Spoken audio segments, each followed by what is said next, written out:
ለሰው ልጅ ተንኮል የሚያስብ ሰው መቼም ቢሆን አይሳካለትም እድሜ ልኩ። ዛሬም እንግዲህ እንደፈራ ነው እንግዲህ ይቺ ሴት ተአምኖ ልዑል ችግር ውስጥ ገብቷል ማለት ነው። እንግዲህ የአበበ ፍቅረኛ ልዑል በጣም በተደጋጋሚ እየተናገነ ነው። በኮሜንትም ሁሉም እያላችሁ ነው እናንተም እንግዲህ እሱ ደግሞ እውነት መስሎት አበበና ታምራት ያሉበትን ቦታ አውቃለሁ። ትናንት ዕለት ስልኳ ጥሪ ተከታትለው እኔ ያሳያለሁ ብላ ወሽታ ትልቅ ችግር ውስጥ ነው የከተተቻቸው። ትናንት ባያችሁት ማለት ነው። ዛሬ ደግሞ እኔ በጣም ልዑል እንዴት ነው ሰው የሚያምነው ግን? እንዴት ነው ጥላቱን አምኖ እዚህ ቦታ አለ ሲባል? ይህቺ ሴት እኮ ከነ ታምራት ከነ ሊያ ከነ አበባ አትተናነስም። አብራ የምትሰራ ወንበዴ ናት። በዚህ ያክል ሴት ልጅ እንዴት እኔ በጣም አላቅም እውነት። ወንዶቹ ሰው ብላችሁ አንዴ እንትን ትላላችሁ፣ ግን ሴት ልጅ በዚህ ልክ እንደዚህ አይነት የወረደ ስራ ትሰራለች ብዬ አላሰብኩም። ልዑል ሁልጊዜም እንደምታዩት ሰው ያምናል ማለት የምታዩት ነገር ነው። አለ ካለችበት ቦታ ይዘው ስትሄድ እንግዲህ ሆቴል ውስጥ ናቸው ብላ እሱም እንደ ሞኝነቱ እንግዲህ ትንሽ ሰው ሆኖ ነው የሄዱት። እንዳጋጣሚ ሆኖ በስልኳ ብቻ ከእሷ ጋር ሲቀጣጠር ስለሰማ ብቻ ቀጥ ብሎ እዛ ቦታ ሄዱ። ከሄዱ በኋላ ግን ይቺ ሴት ያቀደችው እቅድ ልዑልን ለማሳገት ነበረ ያሰበችው። እንግዲህ ባለፈው ልክ የአበበ ፍቅረኛ በጥይት ተመታ ሆስፒታል የገባችሁ ታስታውሳላችሁ። ይቺ ሴትም ዛሬ ለልዑል ያዘጋጀችው ምነው ፈጣሪ ለእሷ ባረገላት ነው ያልኩት። በጣም ነው ያናደደችኝ። ልጁን ለማሳዝ እዛ ቤት ውስጥ ሲከፈት ግን ታምራት እና አበበ አሉበት የተባለበት ቤት የሀገር ልጆች ለልዑል ኧረ እኔ ምን አይነት ልዑል ራሱ ምን አይነት ሰው ነው ጎበዝ!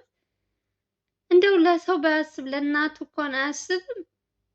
እንዴት ተመርቶ እዛ ቤት ውስጥ በሷ ይሄዳል ነው እኮ የኔ ጥያቄ እኮ እንዴት ይሄዳል? ባለፈውም እንደዛ ቀጥ ብሎ እሷ ባለችው እንትን ሂዶ ሙቶ ነበረ። ዛሬም እንደዚያው ሰው የሰው ልጅ ከስተቱ አንዴ ይማራል። እኛ ዝም ብለን ነው የምንለፈልፈው እንጂ እነሱ ምንም ለራሳቸው ለህይወታቸው ቅንጣት ታክል እኛ እንደምናወራው እኛ እንደምንለፈልፈው እነሱ ምንም ለራሳቸው አያስቡም። የእውነት ድክም ብሎኛል እኔ። ሰው በዚህ ልክ ለራሱ ካልሆነ ለሰው ልጅ ስትጨነቂ ምን ሆነ ሞተ ወይም ተጎዳ ብሎ ሲጨነቅ እያየን ለራሱ ለህይወቱ ግን ቅንጣት ታክል አያስብም። ኧረ በስመ አብ! በዚህ ልክ ዛሬ ልዑል ፈጣሪ ፈጣሪ ፈጣሪ ታውቃላችሁ፣ ፈጣሪ ማለት ነው። ሶሪ ፈጣሪ ታውቃላችሁ አልኩኝ። ፈጣሪ ነው ያወጣው። በቃ አንዳንዴ ከፈተናዎች መሃል እግዚአብሔር እናንተን ሊያግዛችሁ ሲል በሰው በመላእክት እንደ መላእክት ይልክላችኋል። ዛሬ ልዑል ልክ እንደዛ ነው የሆነው። ይዟቸው የሄደው ባለፈው የህግ አካል ምናምን የሚለው ነገር ማንም ሰው ይዞ አልሄደም። ዛሬ ብቻውንና ሁለት ልጆች ከሱ ጋርና ካሜራማኑ ነበር።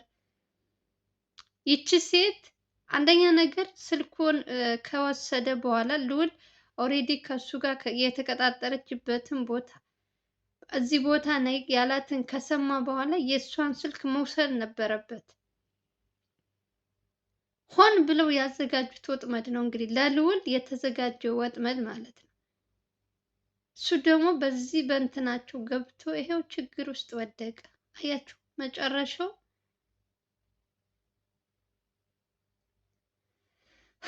ሁልጊዜ ለሰው እንትን ነው የሚሆነው ልዑል። የእውነት እኛ ዝም ብለን እንጨነቃለን። ዝም ብለን ጠዋት ማታ አሁን ምን ሆነ፣ አሁን ምን ደረሰበት፣ በቃ የሆነ ነገር አቁሞ ካየ ነው እስከ እንትን እስከሚድረስ እስትንፋሻችን እስከምትወጣ ድረስ እንጨነቃለን። እሱ ግን ይሄው የምን ግዴነት ነው እንትን የሚለው ለራሱ ቅንጣት ታክል አይጨነቅም።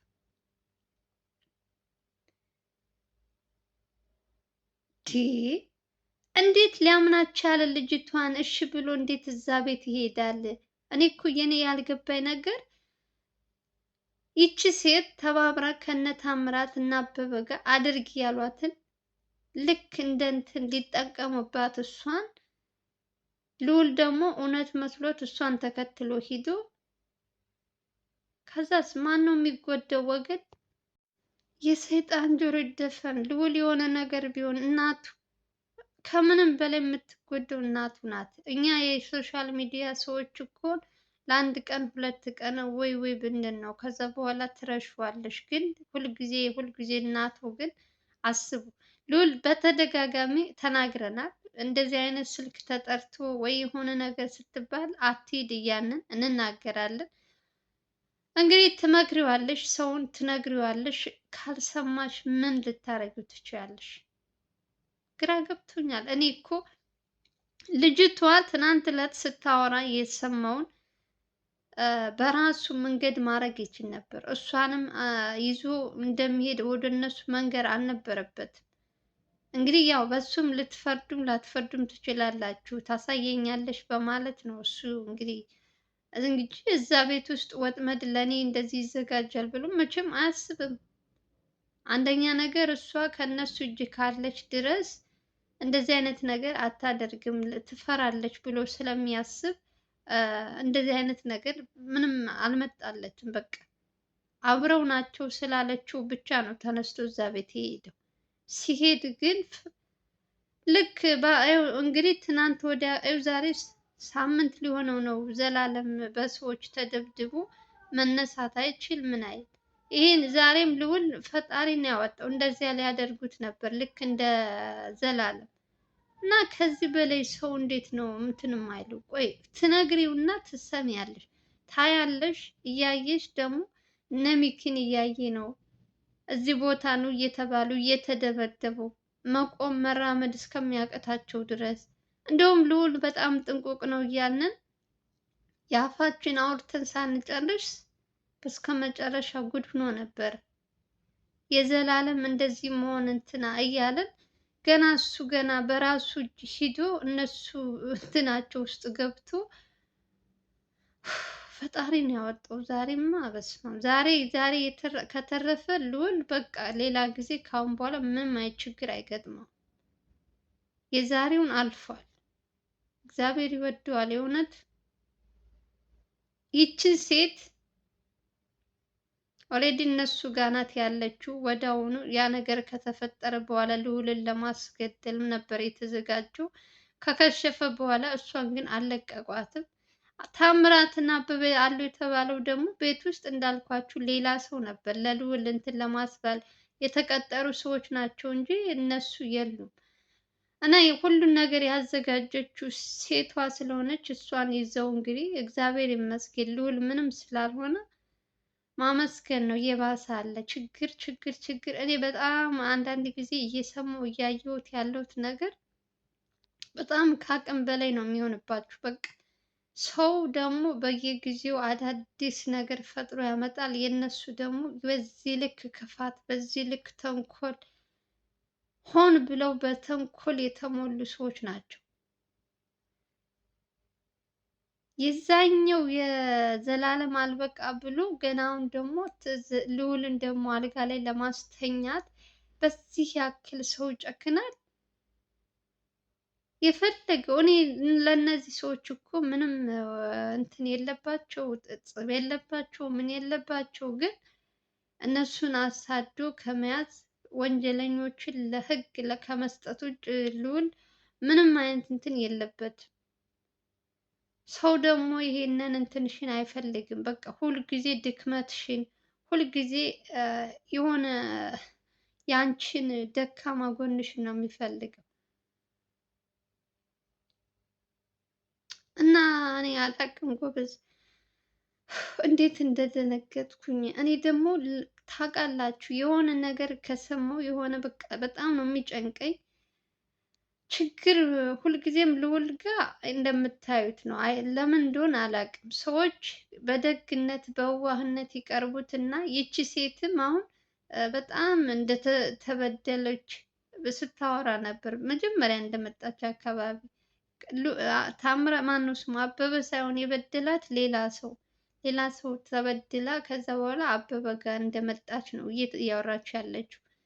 ልዑል ደግሞ እንግዲህ በዋህነቱ እሷን አስጠግቶ እሷ ባለችው መንገድ ሄዶ ዛሬ ሙቶ ነበረ። እንግዲህ እኔ አንዳንድ ጊዜ ሰዎችን አትመን፣ ሰዎች አንዳንድ ጊዜ አንተን መንገድክን ያስቱሃል።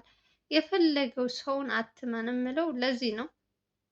ያው እሱ ደግሞ የሆነ ወንጀለኛ እሱ ጋር ካለ ድረስ የመቆጣጠር የሚገባበት የሚወጣበትን የማየት የእሱ እንትን ነው። ቢሆንም በዚህ ልክ ደግሞ ሰውን ማመን የለበትም። በቃ የፈለገው ይቺ ልጅም እኮ ከነሱ ጋር የመጣች ናት። ልዑል ትናንት ነው የሚያውቃት። እንዴት አምኗት ሊሄድ ቻለ? ምኗ የምታወራው ሌላ እንትን የምትለው ሁለት ሶስት አፍ እኮ ነው እየተናገረች ያለችው። ልዑል እኮ በጣም ሞኝ ነው ጎበዝ። እንዴት እኔ እኮ በዚህ ልክ ሰውን ያምናል ብዬ እኔ አላስብም። እግዚአብሔርን በዚህ ልክ ለሰው ልጅ ተንኮል። አንደኛ ነገር ታምራት ሊበቀለው ይፈልጋል ልዑልን። ስንት ቀን ሙሉ አንድ ቤት አፍኖ ቁጭ አድርጎት ያንን እንትን ደግሞ እኔ ወጥቼ አሳያለሁ ሲለው ነበር የመጀመሪያ የተያዘ ቀን። እንዳለውም እንግዲህ ዛሬ ግን አልተሳካለትም። ይሄ የታምራት እቅድ ነበር፣ አልተሳካለትም። ነገም ደግሞ ምን እንደሚያመጡ አላውቅም። ምፈራለት እናቱን ነው። እናቱን የሆነ ነገር እንዳያደርጉበት ነው ምፈራ። እህቱን ምንም እግዚአብሔር ይጠብቃቸው ብቻ። ምን አይነት ችግር ውስጥ እንደከተቱት ተመልከቱ። አንድ አበበ የተባለ ሰውዬ በሱ ምክንያት የሰው ህይወት ጠፍቶ ነበር። ከዚህ በፊትም የሰው ህይወት ጠፍቷል። ለነሱ ብርቅ አይደለም። ስንት ሰው ሞተ፣ ስንት ሰው ቆሰለ በዚህ ስራ። አንዳንድ ጊዜ እኔ ተውት እኮ እላለሁ። የእውነት ለምን አትተውትም? ከራሳችሁ ከህይወታችሁ በላይ እናንተ እየሞታችሁ ለምን ለሰው ትንትን ትላላችሁ እላለሁ። እናቱም ባለፈው አልቀሳ ስራውን ተው ልጄ ብላለች። የእውነት አንዳንድ ጊዜ ልትፈርዱም ላትፈርዱም ትችላላችሁ፣ ግን እነሱ እየተሰቃዩ በዚህ ልክ እነሱ እየተበደሉ ለሰው እንትን በሉ ማለት ትንሽ የሚከብድ ይመስለኛል። እንትን ስታስቡት ማለት ነው። እንደውም ልዑል በጣም ጎበዝ ነው። እመቤቴ በጣም ትሁት የሆነ ልጅ ነው። ከምታስቡት በላይ ለሰው ልጅ ተጨንቆ ተጠቦ ከሱ በላይ ለሰው ልጅ አስቦ፣ ሰዎች ደግሞ እሱን ለመጣል ደግሞ ቀንና ሌሊት ምንም ስራ የላቸውም። በፍጹም እሱ እንዲሰራ ልክ ዘላለም ይኸው ስንት ቀን ተኝቶ አልጋ ላይ ነው ያለው። እሱንም እንደዛ ለማድረግ ያሰቡት ሴራ ነበር፣ ግን ከሸፈባቸው። ነገም አይሳካላቸውም፣ ወደፊትም አይሳካላቸውም። ሁልጊዜም ልዑል የበላይ ነው የሚሆነው። ይችን ሴት ሲጀመር አሁን ከሱ ቤት ማስቀመጥም የለበትም ልዑል። ይችም ራሱ ምን አይነት ተልእኮ እንዳላት አይታወቅም። ስለዚህ ወንጀለኛ ናት። ኦሬዲ ከወንጀለኛ ጋር የዋለ ሰው ሙሉ ወንጀለኛ ነው። ስለዚህ አሳልፎ ለህግ መስጠት አለበት፣ መታሰር አለባት። ልጁን አስገድለው ነበር።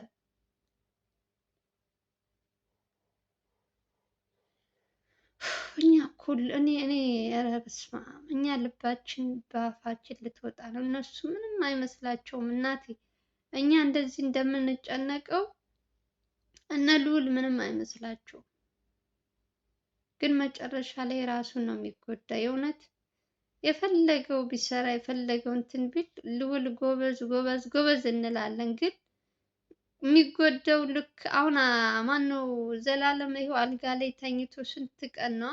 ማነው እየተጎዳ ያለው? እስኪ ንገረኝ። ማነው ሂዶ ያገዘው ህመሙን? ማንም። ለራሱ ካላወቀበት ምንም ልታረጊው አትችይም። አረ እንደው ወደዛ እኔ አሁን ደክሞኛል ወገኖች፣ የእውነት አንዳንዴ በዚህ ልክማ የዋህ መሆን የለበትም።